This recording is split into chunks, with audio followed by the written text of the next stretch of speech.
There may be a comical or sad irony in comparing the streets of Baltimore City to the war-torn neighborhoods of Fallujah, Iraq. But the military surge of 2 years ago is exactly the impetus for the retraining of the Baltimore City Police Department. Brian, we're trapped inside that damn car and riding around and going from place to place to place to place and accomplishing very little and changing very little. We need to slow down, invest in our people, slow down and get involved, do something real. The commissioner is investing in diamonds.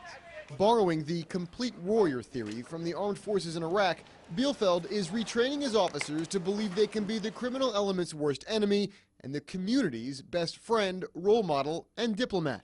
4 points forming a diamond. In the middle is what Bielfeld calls his complete officer, a new standard he developed to counter the past numerous failed or confusing police strategies and serve to close the existing disconnect between citizens and police. I'm not going to propose they give everybody a big group hug. There's no helium machine. I'm going to teach people to make balloon animals. No, I'm not going to ask them to dress up as McGruff. None of that stuff. I'm not going to ask them. But at the same time, I'm going to make it real, right? And no Richard Simmons low-impact workout. They're going to do real training. The first part of the 4-week training is very physical. Officers are trained in an entirely different technique of handling weapons and shooting. People want to just square up and stop.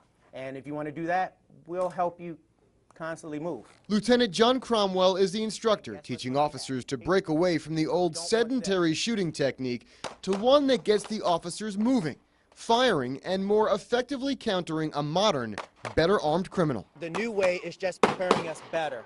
And the old way is what? Show me the old way. How you use it.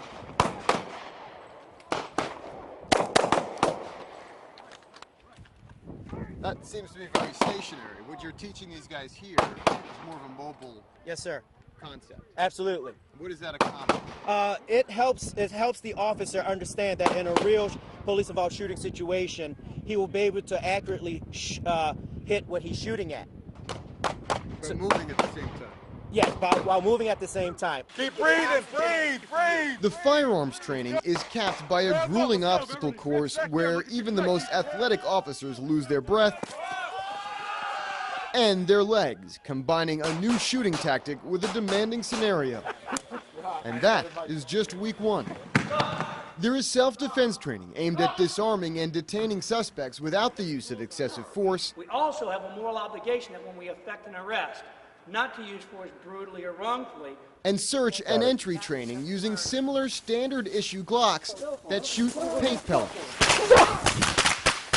A tool teaching lessons in that split-second decision officers need to make that, in our case, literally left a mark. Let's break it down.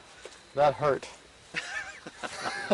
That's who we can break down. A lesson they wanted to get across to us, but more importantly, a lesson officers believe really hits home. But so you guys see how this, I mean, obviously you're involved in training at some point too, but you guys see how this is better training than what used to be. Previously done, which is far, almost far really better, short, right? Far better.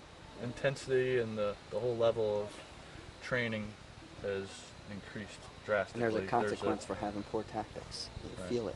Yeah. But the point of this training is not just feeling it in the body, but the mind as well.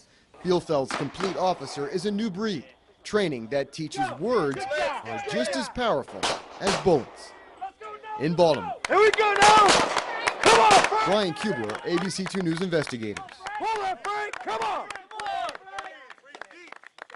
Come on, Frank! Good job! Good job!